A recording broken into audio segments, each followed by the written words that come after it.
You guys all read the script, right? Lana, Ramon vouches for them. I vouch for him. These three were my best friends.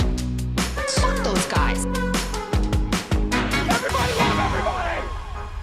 Hey everybody, welcome back to Vouch for Me. I'm your host, Eric West. The movie of the week is Arrival. With me, I have PapaNasty.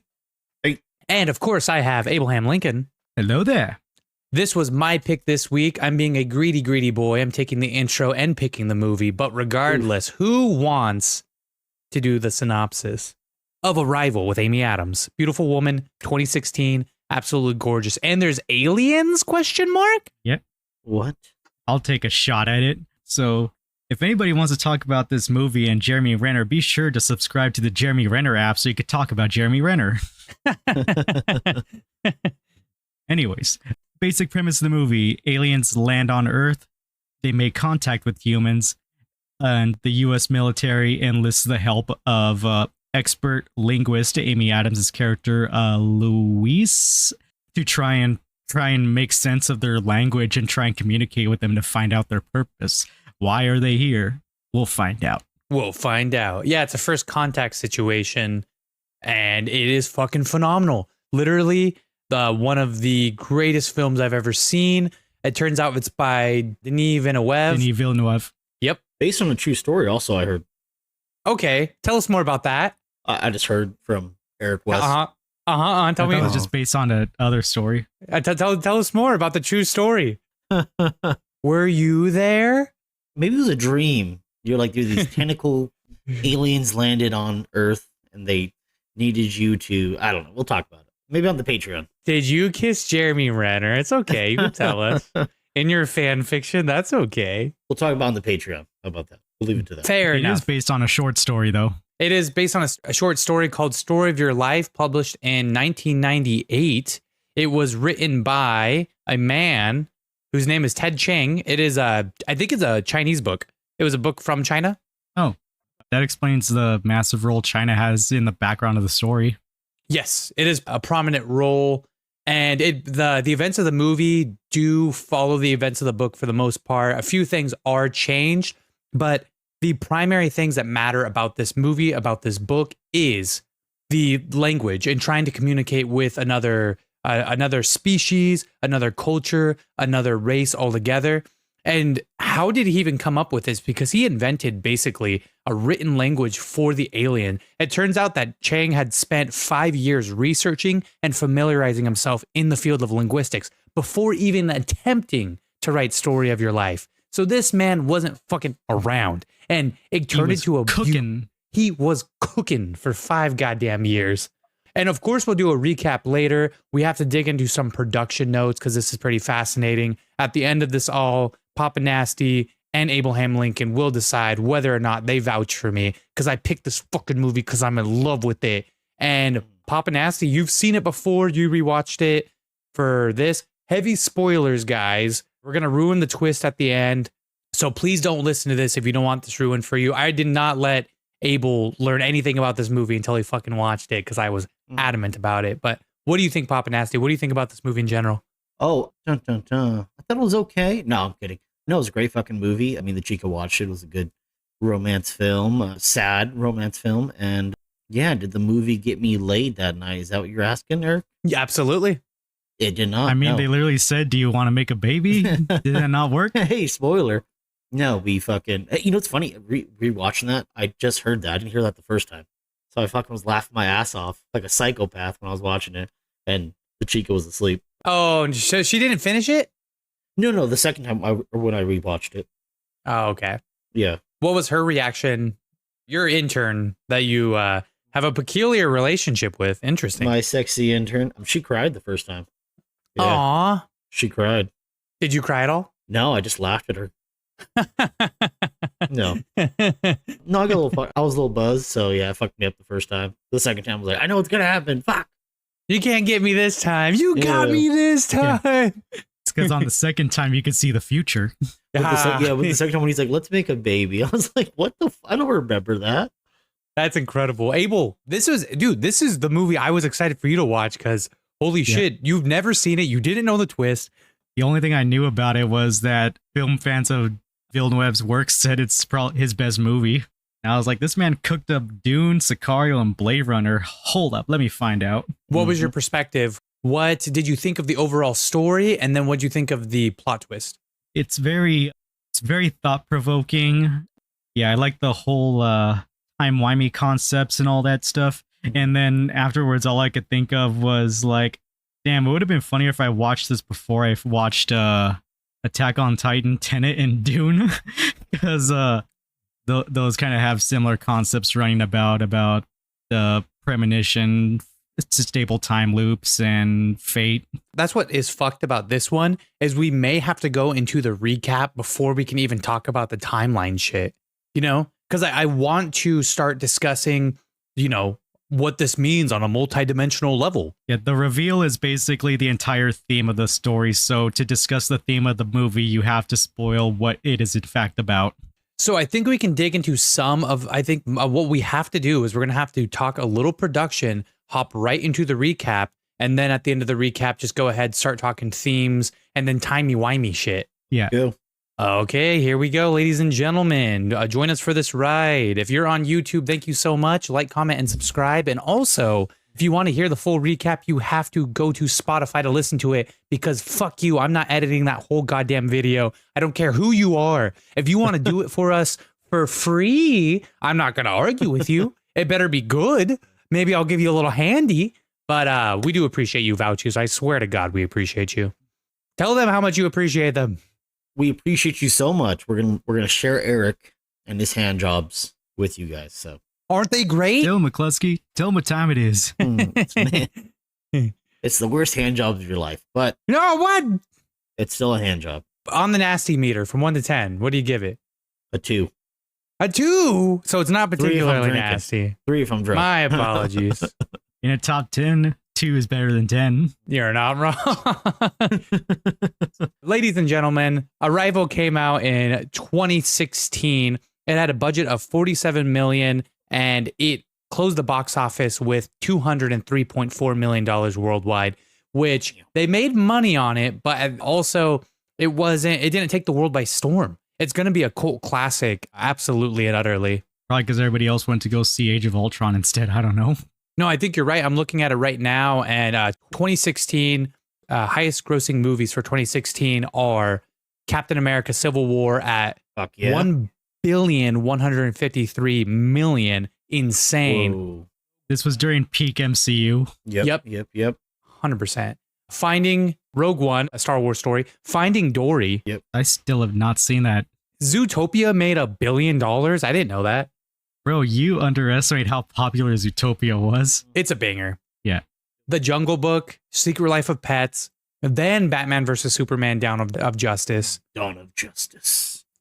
Fantastic Beasts: Where to Find Them, Deadpool, and then Suicide Squad. But that's the top 10. That's a thick year with some good fucking movies. God damn. I know. What the fuck happened? Yeah. I remember that Jeez. 2016.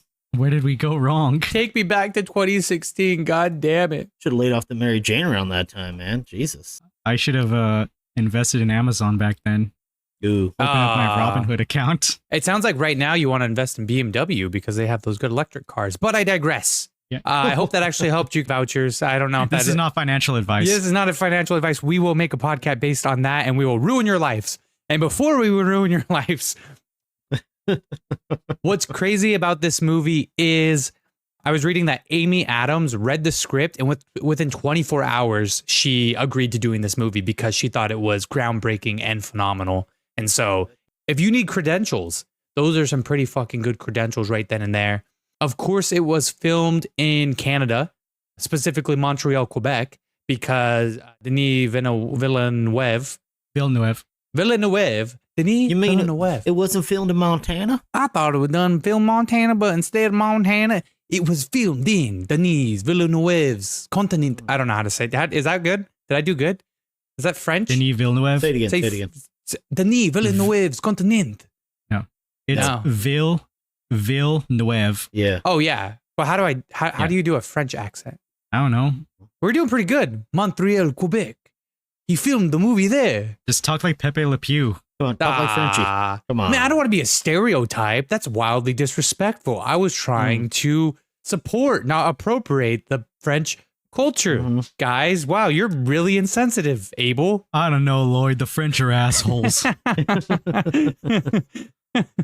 Surprised to see that Jeremy Renner was in this movie. Apparently, he had to finish everything with all of his filming with Civil War before he can be a part of it. So I take it that's his Hawkeye variant. That's a Hawkeye variant right there.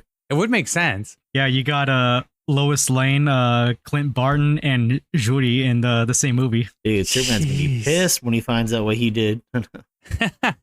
He made a baby with her. God damn.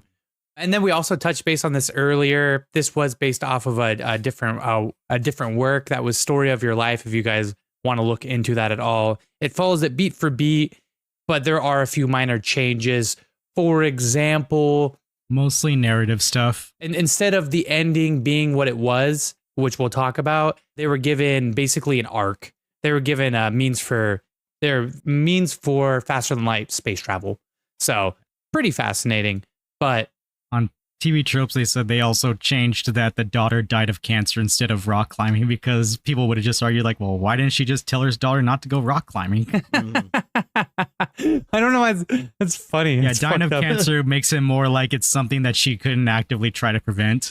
Well, there's a reason why she got it, which there's theories behind, but we could once we go down the rabbit hole. Ooh, okay. Yeah. I do want to hear this. Yep. And most of the other production notes, like the music, we can't really talk about the score until you know the general theme of the movie. So, ladies and gentlemen, get ready because we are going to recap Arrival 2016.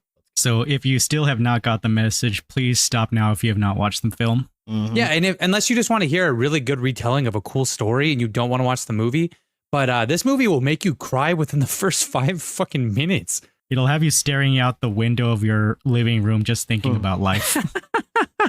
It's so fucking awesome. The movie opens with a prologue, if you will. I'm not entirely sure how to describe it, but opening narration. There is an opening narration, and you see Amy Adams and her daughter. And her daughter's slowly growing up before her eyes. And this is all done extremely quickly. And not only does she grow up before her eyes, but she contracts a rare cancer, and she dies what I perceive as before she's 18 years old. Oh, fuck. It's so, dude, that shit got me. Like right in the first 5 minutes, I'm already like, it pulls you in immediately. I don't know if that fucked you guys up. You're like, hey, want to watch a fun movie tonight, guys? You put this on within 5 minutes, fucking a child's dying. Yeah. You're like, oh, here we go. It's gonna be that kind of film. Let's go. Mood setter. And then the whole tone of the film is it's so dark and gloomy. So you're just like, oh man, this, like, you can't kick that like depression bug, or like, where that feeling. You're like, this is just sad. Yeah, immediately when you start to see present day Amy Adams, you know, it's in blue lighting. She's by herself. It's always dark, and you're like, oh my, like she has to be depressed after that experience. She is so depressed. She doesn't even have a cat. Like, you know how depressed you have to be to not have a cat when you're that age, middle age. Just live completely alone. Yeah, that's pretty depressing. Completely alone, no fucking animal. That is the pinnacle of depression right there, guys.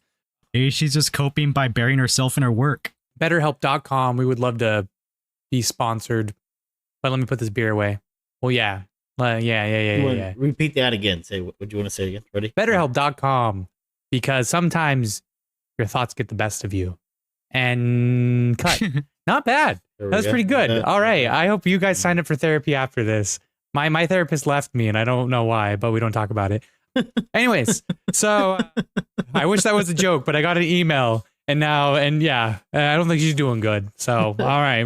Well, all this shit she's teaching me, she doesn't know how to do. Okay. Anyways, your problems were so bad they gave her problems. No, I don't think so. I was like, I don't think that was the meme. I was like, is this such a meme? But now I can tell why she was kind of distracted the last few sessions. Anyways, so let's get back to basics. Turns out Amy Adams is not just any old woman out there in the world. She is an esteemed professor at a university, and she teaches linguistics. That's right. But she shows up to her class, and nobody's fucking there. There's like 5 people there, and they start getting little. I just don't think they're in the know. They don't know what's going on in the world. They all start getting a little.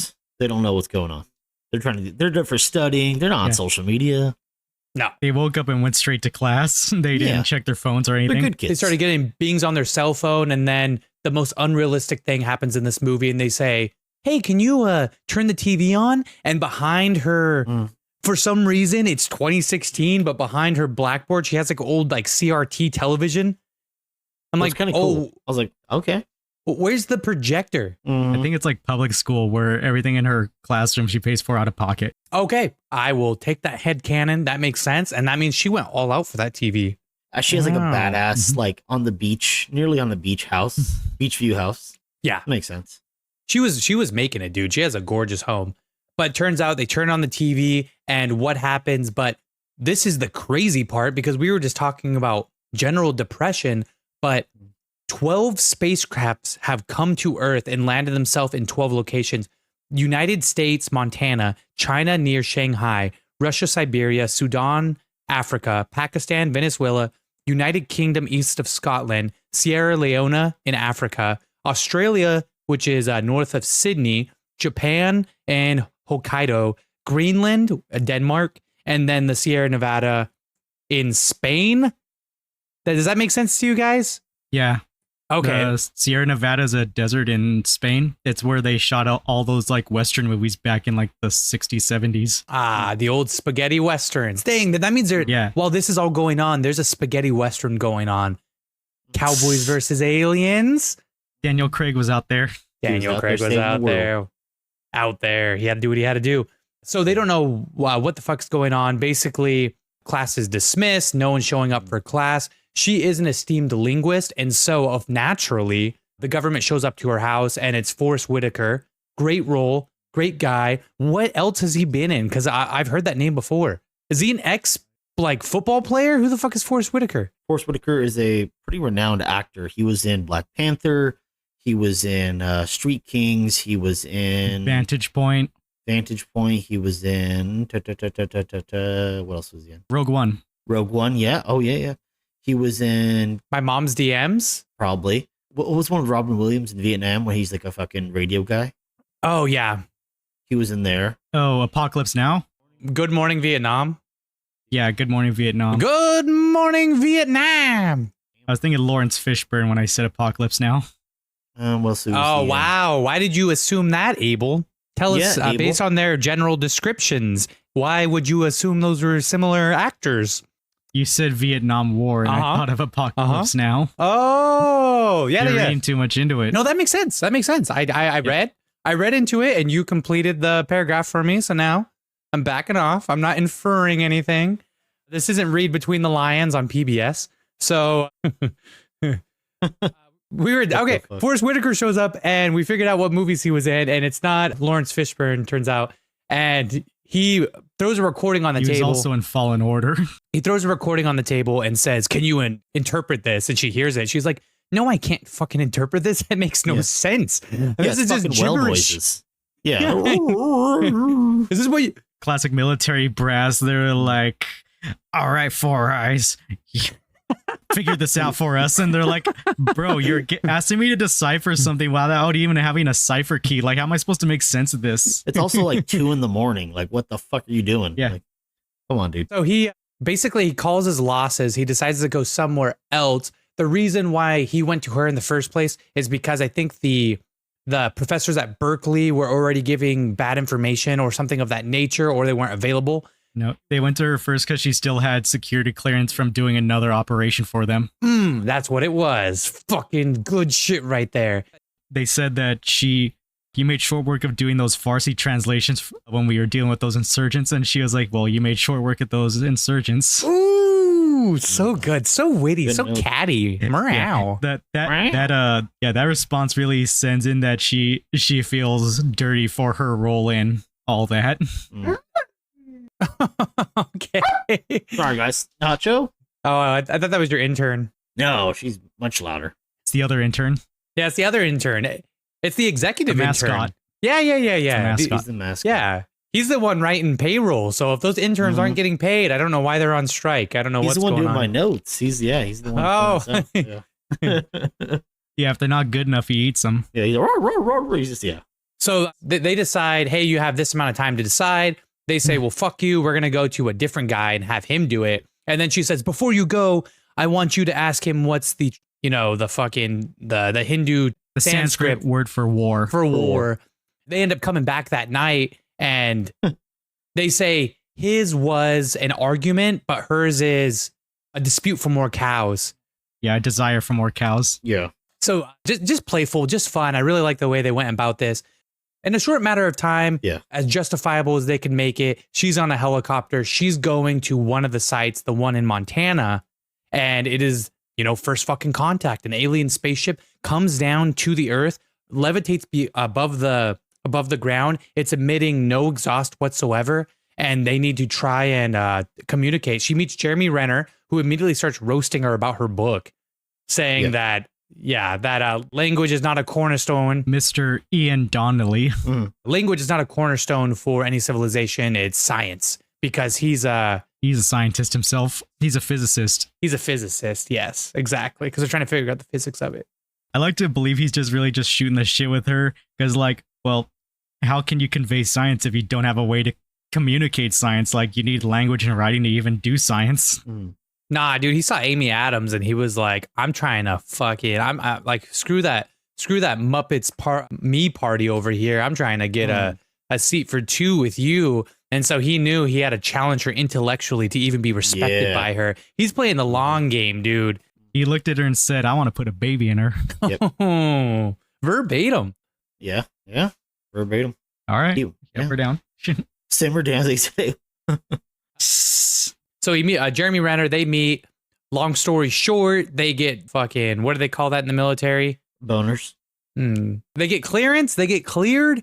And sanitized. Who the fuck cares? Because they get put on the goddamn spaceship, and it's fascinating because they enter the bottom of the spaceship, Amy Adams and Jeremy Renner, and as they're entering the bottom of the spaceship via like a lift, gravity starts to change up for them. Suddenly it's zero gravity. Then they can stand on the walls. The gravity shifts and they're able to walk, and they're able to meet the aliens for the first fucking time.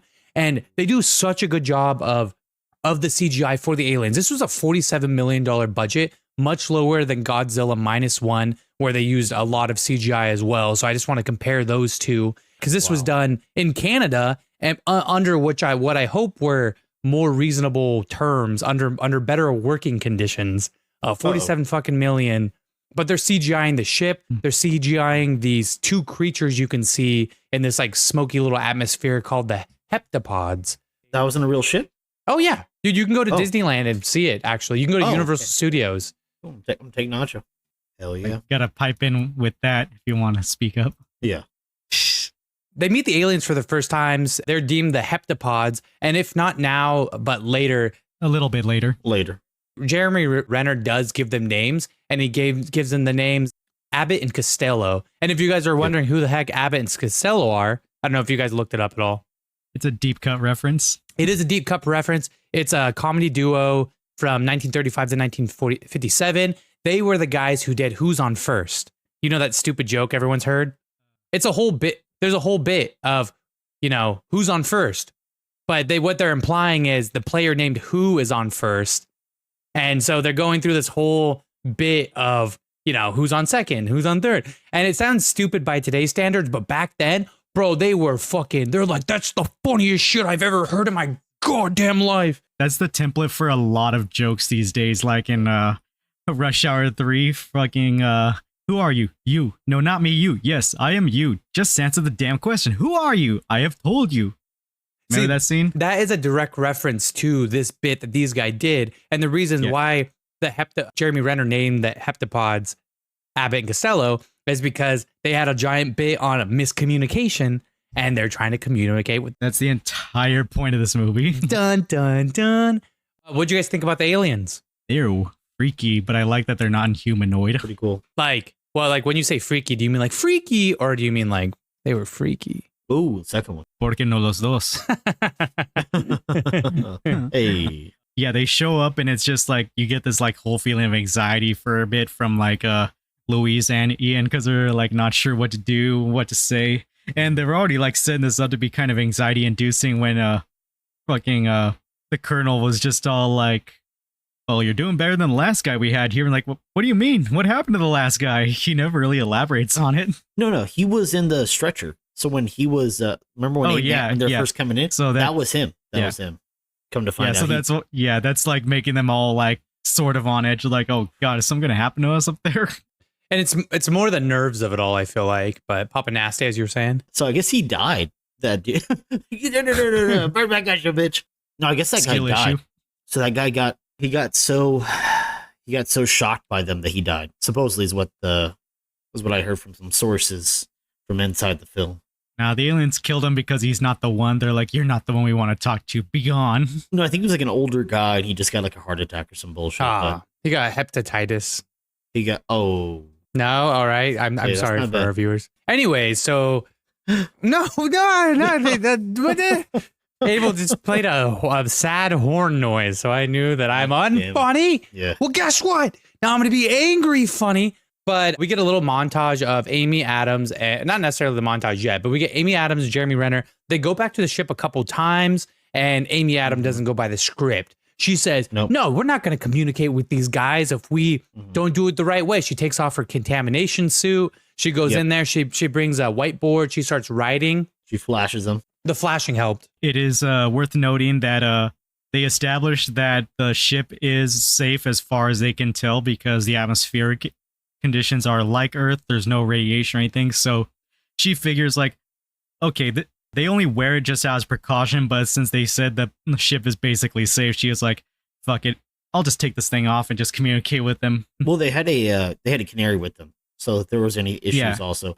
Which is also a symbolism, dude, just like an alien Romulus, that canary was. Yeah, they were the canary in the mine as well. Yeah, what are the odds? We will say, we saw canary in both of them, but the basically she was like, if we're going to communicate with them, we got to show them us. They're not going to really see us if we're in these hazmat suits. Which I guess those hazmat suits were CGI'd. I didn't know that. Oh, that's fucking that's random. Like the Kryptonian suits in Man of Steel. Yeah, which CGI for those was so good. I was like, I thought those were actually real. Dude, those are sick. As the story progresses, they do start to establish a dialogue with these aliens. They start to they understand that there's two different sets of languages going on. There's their spoken language, which doesn't fucking matter for the movie, and there's the written language, which Amy Adams aims to begin to understand. As she's trying to teach them words, they're trying to teach her words.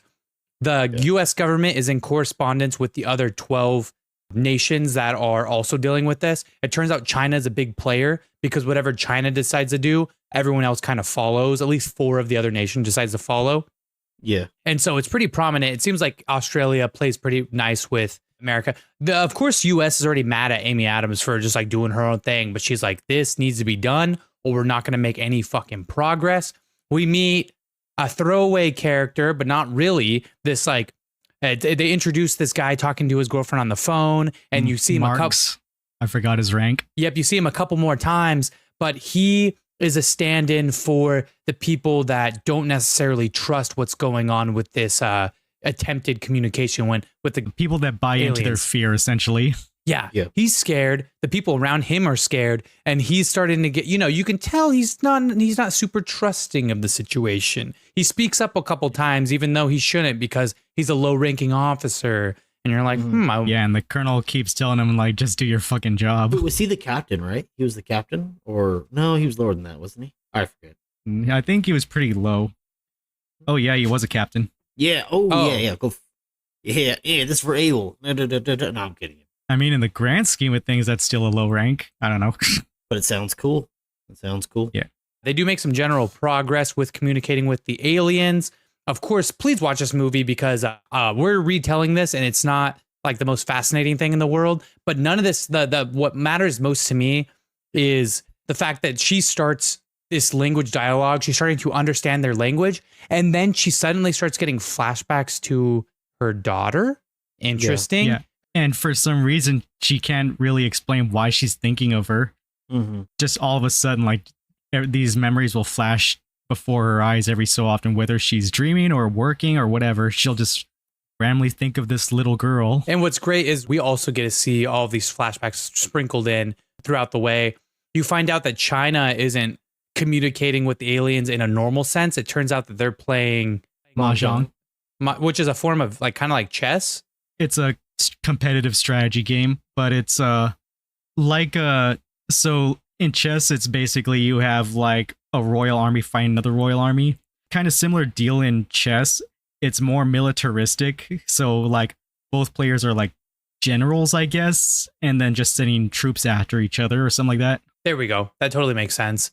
At some point, before they fully understand the language, I think the heptapods give them some kind of symbol that says use weapon, and everyone freaks the fuck out. It turns out China got a similar information and they disconnected. They went blank. And so now they're not talking to anybody, but America is still trying to figure out what the fuck's going on. And so they continue communication. And then like Russia, they even like straight up shot their guy. He's like, no, this was and then like, Jesus, Russia. Even China didn't do that. We do get a great montage of them really, really, really learning the language, which is fantastic by the end of Act 2.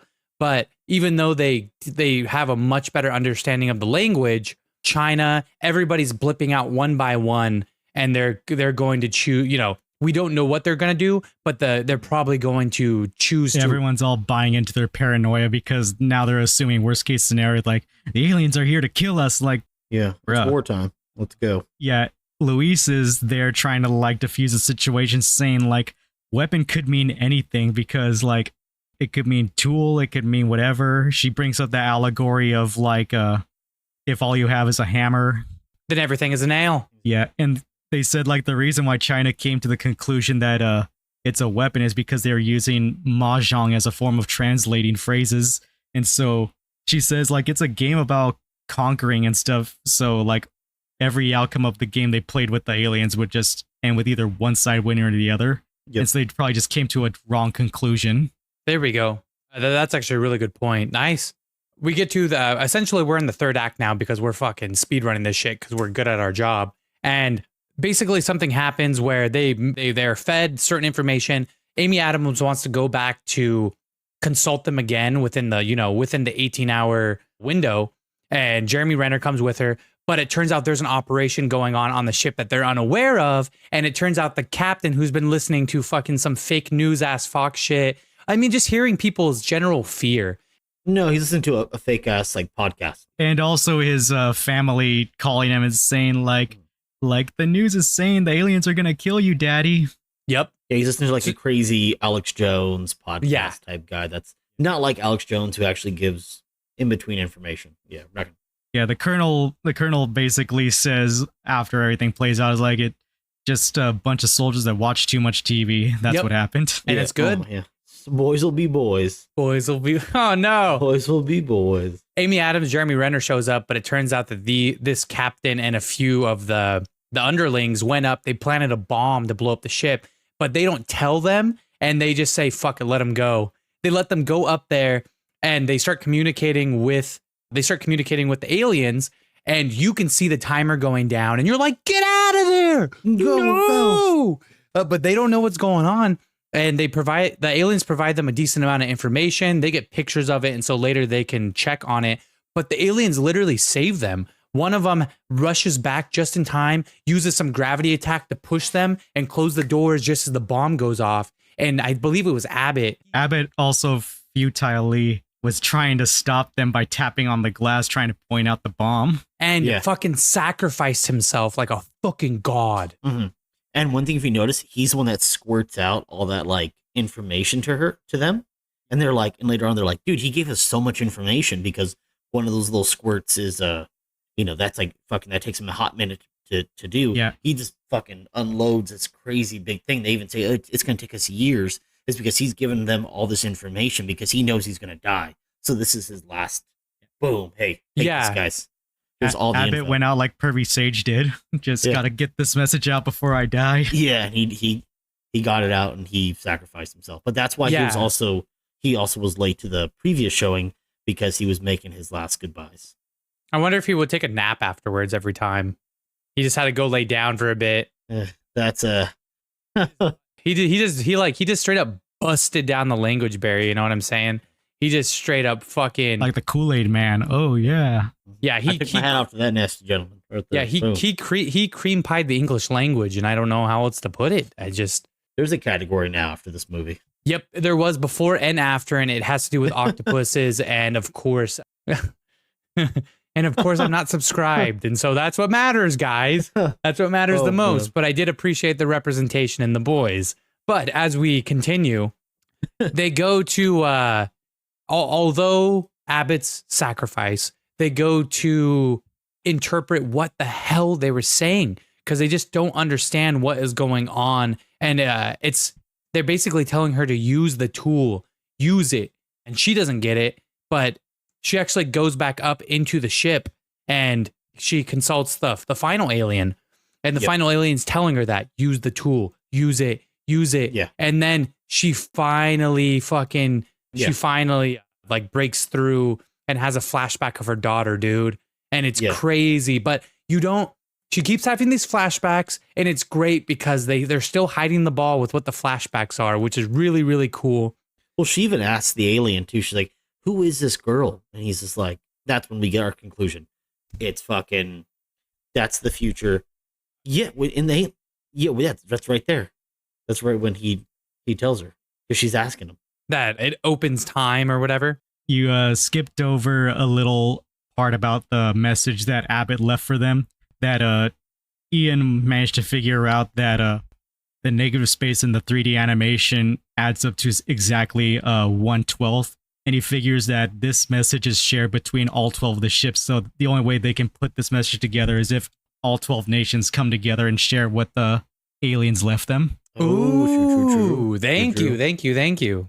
Yeah, because as it stood, he said like there's not really much to translate out of what Abbott left us, but the fact that it's the 3D space explicitly adds up to exactly 1/12 of the writing means that there's specifically stuff left out, omitted, because the other aliens have the rest of the information. that, and time is referenced a lot. Their symbol for time. And then this is when you get this great little foreshadowing, which is immediately resolved shortly afterwards. But she's having a flashback of her daughter, and you start to understand that the parents are divorced, that he didn't stick around for one reason or another, and we don't entirely understand why. Deadbeat. Alcohol. Yeah, clearly. Like, these are all the things. And she's like, hey, I'm looking for a word that means win-win, but like more professional. Sciencey. More sciencey. And then she's like, well, if you want science, ask your father. And then she's going upstairs. Then we flash back to the present, and he says it. He says non-zero sum game. And then suddenly it flashes back to that moment, and she says, oh, it's non-zero sum game. And that's when you start to wonder, like, wait a minute, I thought that was the past. I think they also foreshadowed it a little bit earlier, because after one of her visions of her daughter, she was like, who is this girl? Ooh, yeah. And you're like, wait. Yeah, why do I keep dreaming about this girl that's my daughter? I don't have a daughter. Oh, she must have amnesia. That must be it. Oh, she must be. That's what it is. Yeah, she must be deeply, deeply traumatized. But after this conversation with Costello, I believe she finally puts two and two together, right? Yes. Yeah, the language allows them to perceive time differently. Because maybe that sounds corny right now with our little reveal, but they reiterate early on, when you think in a different Better language. in context, trust us. Yeah, and the music is crazy, but we'll get into that detail. But they reiterate early on, when you think in a different language, you think differently. Then, if I'm thinking in English versus Mandarin, I'm going to actually think differently. It's such a weird concept. And these aliens, they speak non-linearly. And so it's such a weird thing to say, but rather than them formulating a sentence, they formulate a circle that is the entire thought all at once. And then you have to interpret that. How does that make any sense? How do they know the end of the sentence as they're doing the beginning of the sentence? Yeah. Anyways, this is the sci-fi, wobbly, wanky, whatever the fuck you want to call it stuff that we don't understand. It's called thinking in like a humanocentric mindset. Basically, we interpret things in only a way humans could perceive it. It's kind of similar to like how looking for carbon-based life. Like, well, what if there's life elsewhere in the galaxy that's not made from carbon? Yup. Type deal. We just can't possibly fathom creatures expressing language or thought in a way that we can't. Oh my gosh. Blew my mind, Abel. Something like that. Something like that. Oh, he drops a banger and he's just like, well, maybe something like that. Goes back into the shadows. Like, yeah, all right. Thanks for dropping that fucking knowledge bomb. Yeah, I'm just gonna fade into the mist like Costello. Oh no! But then you get, not only do you get this reveal, and the reveal is all of these flashbacks that she's having of her daughter are actually flash forwards of her daughter, and because she's slowly learning the language of these aliens, she's starting to form a relationship with her future perception. This is her Eren Yeager moment. Attack on Titan, Eren Yeager, do your fucking research. I thought you were nerds on this podcast. Yeah, Paul Madiba Atreides in the tent seeing the future. Yeah, literally. The past all at once. Denis Villeneuve was like, when he saw the opportunity to do Dune, he's like, I've already done this once. I did Arrival. Let's do it again. I wonder how long he'd been wanting to do Dune, because he said he wanted to cook it up for a long time, but I imagine that he read Dune before this, and he was like, don't worry guys, I got this. This was just an appetizer, this little Arrival, but delicious appetizer nonetheless, because not only do we get this reveal, but then we get the reveal in the future / flashbacks where she's having a conversation with her daughter next to a lake, and her daughter's like, why did daddy leave? Are you gonna leave me like daddy? And then she's like, no, your dad left because I know something's going to happen, and it's something rare and horrible. And I still want to enjoy my life, even though that thing's going to happen. I still want to enjoy my loved ones, even though that's going to happen. And he was mad at me for not preventing it, basically. And, very nice to a child ways, but that's how we're to infer it as an audience. And that's some deep shit right there, because you don't know who the dad is yet. But she's essentially saying she knows her daughter's going to die of cancer, and she just withheld that information. That is a good question to ask. Would you guys knew you're going to have a child and they wouldn't live long, would you still have a child anyways? If I have the memories of all of the wonderful moments with them, yes. Abel, would you? Yeah, well, especially if you consider that, like, just for the sake of the narrative, like, it's a staple time loop, like, it's going to happen anyways, but you might as well just go with it and enjoy it.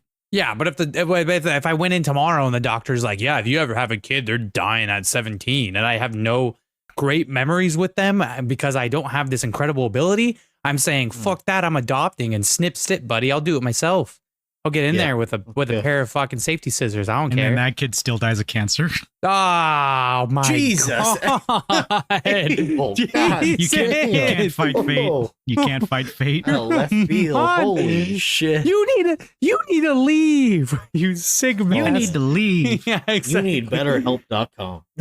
Speaking of which, betterhelp.com.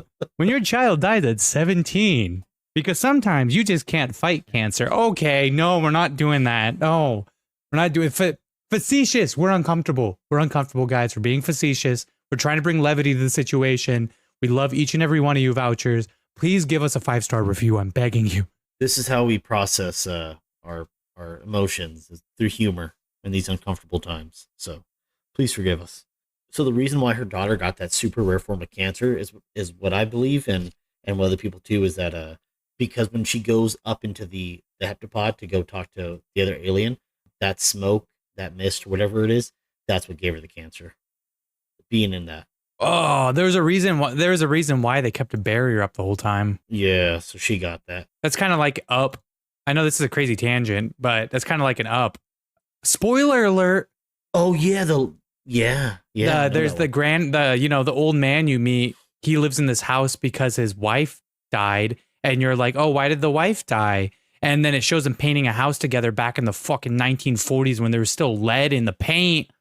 And so she probably got fucking lead poisoning or cancer because of the lead. So basically, same things. Basically, same situation, which I hope is not the case. Abel's double checking it right now. I can see his fucking his glasses lighting up. Glare. He's trying to see who speculated this. It's no word of God, but I'm sure it's some headcanon that a few people subscribe to. No, that's another movie PapaNasty and I watched, and she fucking cried her little heart out at the end of it. That's a good movie to cry to, though. Oh, no. But back to it, we just gave you guys the big reveal of the movie, and that's that she can see Now she can perceive time non-linearly because of this. So what does that even mean? What it means is China is about to attack one of the spaceship. And if China attacks one of the spaceships, everyone's going to follow suit. And then the spaceships are going to fucking leave. And we're not going to get this beautiful gift that they try to give to us. And so, and not only that, but it could incite a world war. Like if they start using nuclear warheads, who knows? Nuclear fallout could happen. Yeah. So how does Amy Adams stop the Chinese general from doing so? She calls him on his personal cell phone. How the fuck can she call him on her personal cell phone? She draws a memory, which turns out to be a premonition memory from the future, where she, in 18 months, she has a conversation with the general and he approaches her and he says, I really do think about that conversation we had a lot, and it really does mean a lot to me, and I'm very thankful for you. And then even then, in that time in the future, She managed to change my mind even when my superiors didn't. yeah, she was confused. She's like, "What do you mean? I have no recollection of that happening," which I think we'll tie into later when we start talking about multidimensional shit. But he says, "I'm going to show you my personal number." He shows it, and he says, "This is going to be important to you, and also what you said to me were my wife's dying words." And so he whispers them, and he whispers it into her ear, and then it flashes back to present day, and she's screaming it on the fucking phone, dude. Something. She's just going to town. Jeremy Renner's trying to play fucking. Do your Chinese voice here, like you showed me, like you told me on the. No, do you want to do it? Or you're telling me for the Patreon special. I wanted to point out that the Chinese general is the guy who played Ambassador Han in Rush Hour. Dude, he is. Oh my god, he is. Yeah, Sima. He has lived long enough to become the villain. Oh my god. Yeah, so this is what he got up to after he stopped being the ambassador. He went back to the military. Became General Shang. But we were talking about the message that she gave to General Shang, right? Yeah. That's his name? Ambassador Han.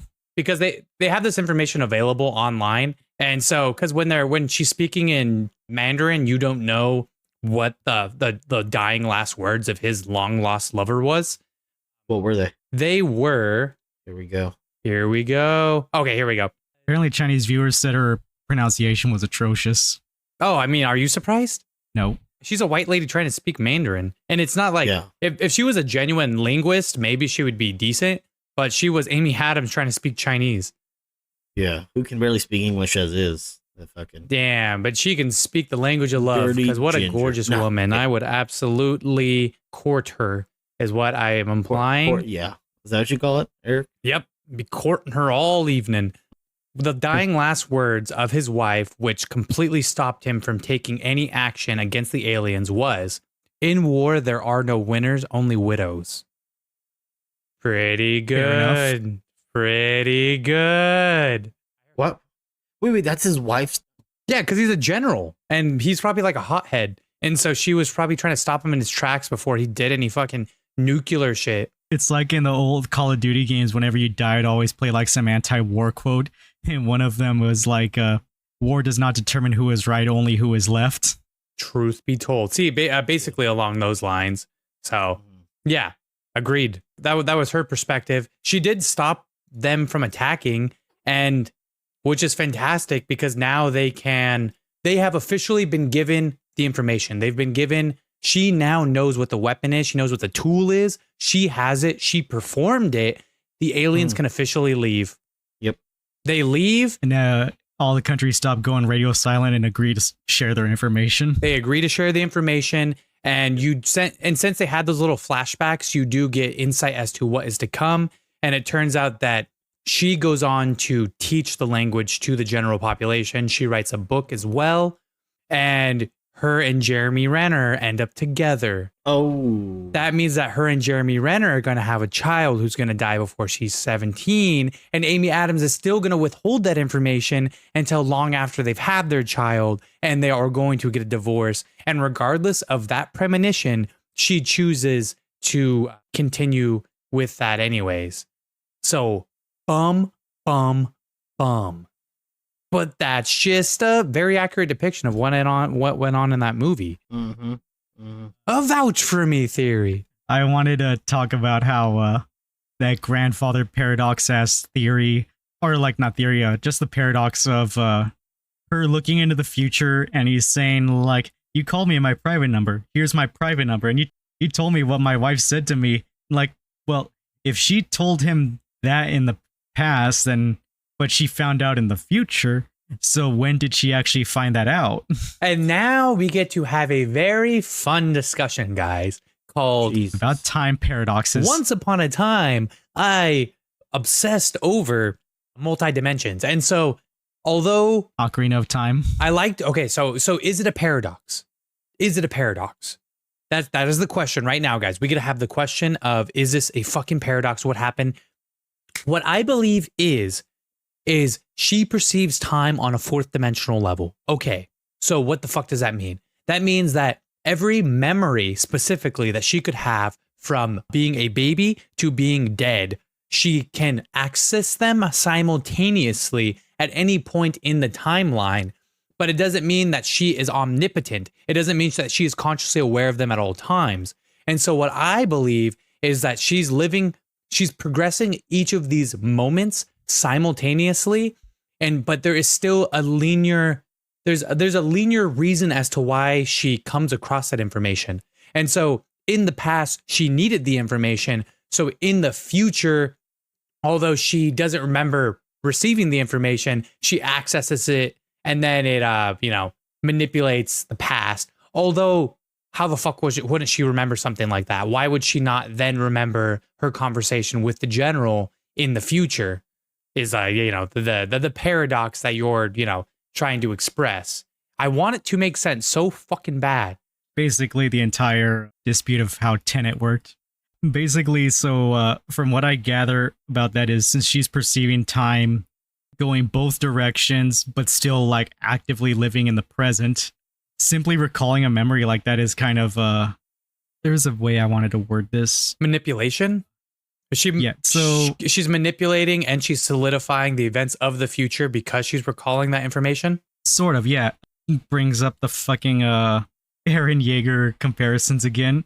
His knowledge of future events allows him to influence the events of the past to ensure that the present still happened, and then thus also ensuring the future still happens.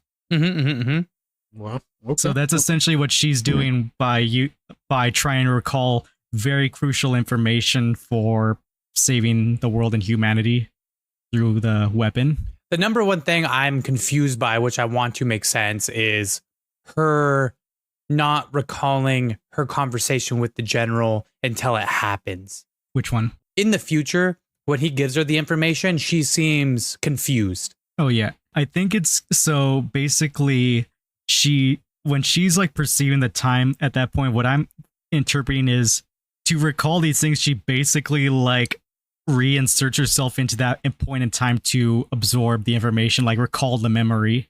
Yes. But since present version of her is now in the future trying to recall something that happened in the past from the future.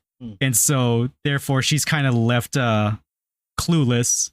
But now that she knows, when she returns back to her normal self in the present, she'll be able to like eventually just get to that point in real life and act it out naturally. That's pretty good. That's pretty good there, chap. Dude, that's some good fucking... Yeah, like she's... Like her recalling the memory is like essentially projecting herself to the future. It's like when you go... So we can kind of do it ourselves now when we go back... When we try to recall something ourselves. If we try to recall a past memory, we can visualize ourselves just like animating that memory out slightly differently than actually how it happened. Yeah, and that's how you make yourself feel much better about horrible things you've done. Yeah, me too. Yeah. So she's doing the same thing with the future, because since she perceives time that way, like she can perceive her future memories not necessarily one as they happened. Great. I do love that perspective a lot. I think you're definitely on to it. What was he cooking? We get fucking beautiful, but regardless, she decides to play out the events of... The question is, did she decide to play out the events as they were shown to her? Or did she have conscious choice? Was there free will? And could she have chosen a different path but decided not to? I mean, I saw this one theory on a TV show basically saying how the final time that her and Ian go to meet Abbott and Costello. Costello is the first one to show up, and Abbott takes their sweet ass time to come back in. Is it because Abbott knew full well he was gonna die, so he's just trying to wait it out before ultimately saying like, no, this has to happen? Yeah. So Abbott comes out.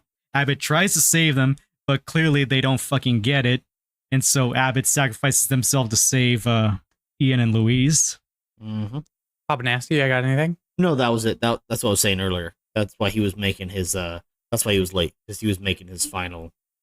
He was rearranging his. Coming to terms with death. Yes. Wow.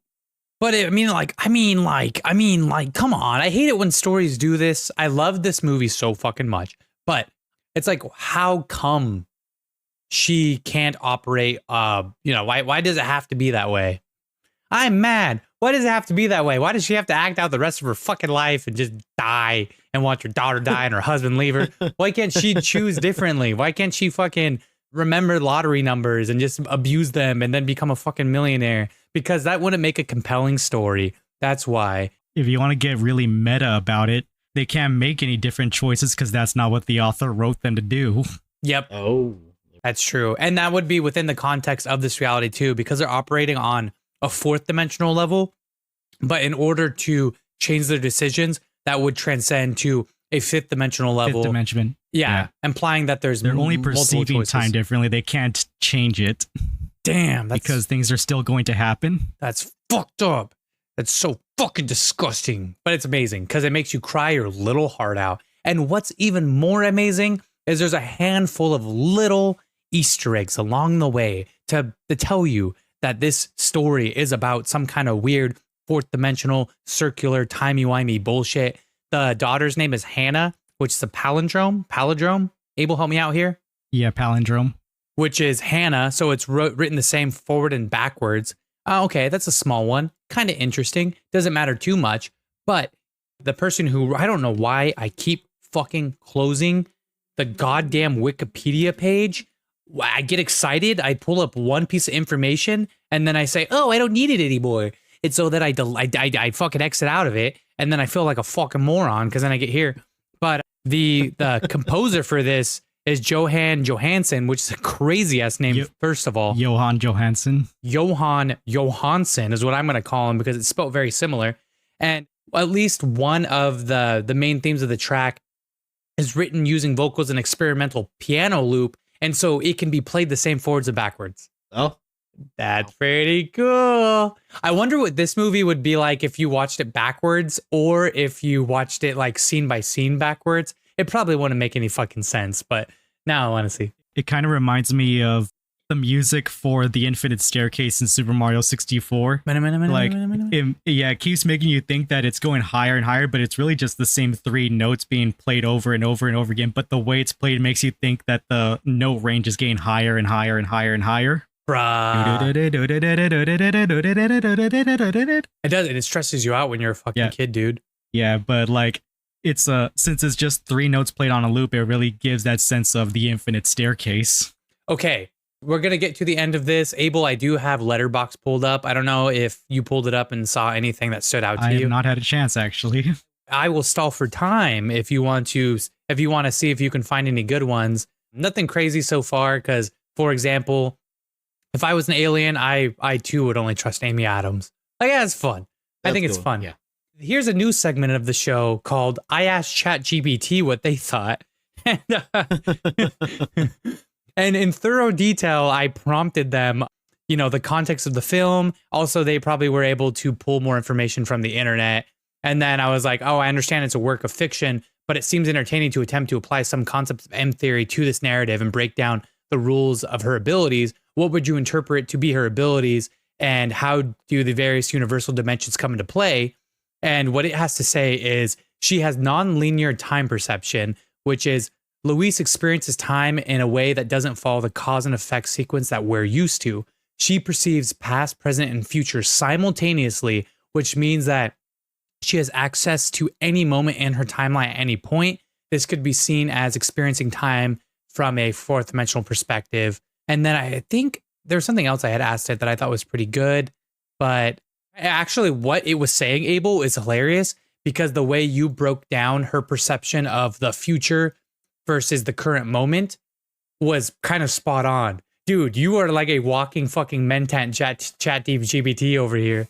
Yeah, I should have just rolled my eyes up and said that shit. Damn, are you calling me a bot? You calling me a bot? Are you a robot, Abel? I'm saying you keep providing this quality content. I'm gonna make you roll your eyes, buddy, and your toes. You better get ready. Hey. Oh. We were talking about my hand jobs earlier. A nasty meter of 3, but we don't know what the old Lincoln scale has to say. About to find out what that Lincoln log looks like, you know? All right. Oh, damn. Guys, I don't know. Anyways, Oh, I don't have to justify my actions. Men are beautiful sometimes. Yeah. Oh, my God. Any reviews stand out to you there? Well, I saw one meme once saying, waiting for the Duolingo Heptapod update. And then people like this, because they're completely right. Did somebody literally call for the most beautiful piece of art ever made because a rival picked up the fucking phone and they're on the line waiting? They don't have all day. Quick, tell them your private phone number and your wife's dying words. Like, goddamn. They are absolutely correct. Guys, Abel, PapaNasty, do you vouch for me? I vouch for you. I vouch for you. Tell me more. I need the validation. Come on. Reese over here, tell me more, tell me more, tell me more. Oh, why is this a good movie? The performances were great. The theme, the messaging of thought-provoking. Just like the thought, every detail works into it. Agreed. Yeah. Definitely don't see anything coming. It's all, even like Neil deGrasse Tyson. I think he was like, I watched when he was on certain podcasts talking about it. He couldn't even shit on the film. He thought it was interesting. He liked it. This movie came out after Interstellar, which is crazy. Yes. Yes. I love when space movies aren't necessarily about space. They end up being about like dimensional shit. Yeah. Because wasn't Interstellar basically like the fifth dimension or something? You're goddamn right. But we'll have to save that for Ooh. another day. When we get a research, by the end of this, we're going to be M theory experts. Because, in multiverse, I mean, we'll do the kill, watch, marry here in a sec. But in a lot of the modern day shit, they're going into multi-dimensions, but they're not using applications of time with it, which is neat because you can go to like variants and AUs and all that sort of stuff. But when you think of it in terms of time, it's so much fucking cooler because then you get into time travel-y shit and try to make sense of time travel using multi-dimensions. And that shit turns me the fuck on. And so this is an example of a movie like that where you're trying to justify what's going on using, your current understanding of physics that you fucking Googled on the internet and watched a YouTube video on. But kill, watch, marry. Marry. Villeneuve cooks. Everything he's made cooks. I'm going to say watch. I would marry this film. Even though we would conceive a child together, knowing that it would die. And then I would wait until like the 5th year of our child being born. And then I'd be like, hey, so they're going to die. And then this movie would divorce me. But I wouldn't care. Yeah. Because I lived the experience and I married it. And that's all that mattered. And I saved humanity. Because I'm a selfish piece of shit at the end of the day. Fuck you, Amy Adams. You selfish asshole. I can't believe you did that. You disregarded the human life, which matters so much. Yes. That's awesome. All right. I do love this movie a lot, though. But yeah, we did good, guys. Not bad, not bad. An hour and 16 minutes. We're going to bullshit for just a little bit before we sign off. But hey, we're going to be posting Alien Romulus here soon and hopefully get that Alien Romulus video out. So maybe we're actually going to be interacting with you tubers. So we're going to have different crowds, guys. We're going to have a YouTube crowd and we're going to have the people that actually listen to the old Spotify. Do you think our number one fan, Jay Biscuits, is going to head on over to Spotify to actually listen to our fucking full recap? Well, he's been emailing me here and there. Emailing? Big fan. What a great guy. Emailing me. He told me that he would listen to it on Spotify. Just because, I guess with his job, YouTube drains his phone battery, so Spotify would help him out. Wow. Not draining itself. Yeah, so just so saying. we're doing him a service. Yeah. We're helping our fans without even knowing. Hey, Abraham Lincoln, your number one fan. What do they usually listen to it on?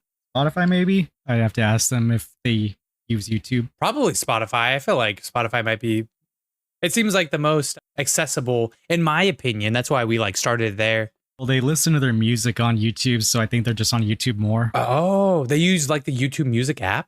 No, they just play YouTube videos because they don't pay for premium. There's only 2 people in the world I know who do that, and that's your fucking #1 fan and PapaNasty. PapaNasty doesn't own a Spotify account. He says, "Fuck it, I'm gonna play music on YouTube, not YouTube Music, but whole ass YouTube videos." A YouTube account. Go fuck yourself, Eric. I'm about to just buy Spotify Duo for both of us. Let's do it. Do that for your anniversary, actually. Oh, okay. This is awkward. Wait, whoa. We're talking about the #1 fan here. Jeez. Yeah, that's what right. I'm talking about. No, I was talking about PapaNasty. You have your priorities straight. Business before pleasure. I absolutely respect that. Yeah. And then I'll make a blend with all 3 of us. Yes. Oh, actually, the blends. I mean, we're going into tangents here. Have you guys blended with anybody before? I think we blended there. Yeah. Because I thought it was such a hype idea. It's an interesting overlap. Me and my siblings blended, but then it showed us a bunch of like, corny ass old shit we used to listen to. But I think with the right people, it blends well. I just think my siblings probably have shitty taste, and that's right. I hope you listen to this and you find I don't think that at all. This guy turned into an alternative hipster and never turned back. I came out of that phase, okay? I was in that phase. I thought I knew a lot about Bernie Sanders. Wearing the loafers. Yeah, I wore the loafers all around. Pink shorts that didn't pass my knees. The only thing missing was you didn't grow your hair out as a man bun. I couldn't physically, or else I probably would have. So now we are. Now we're right there, middle of the track, finally making sense.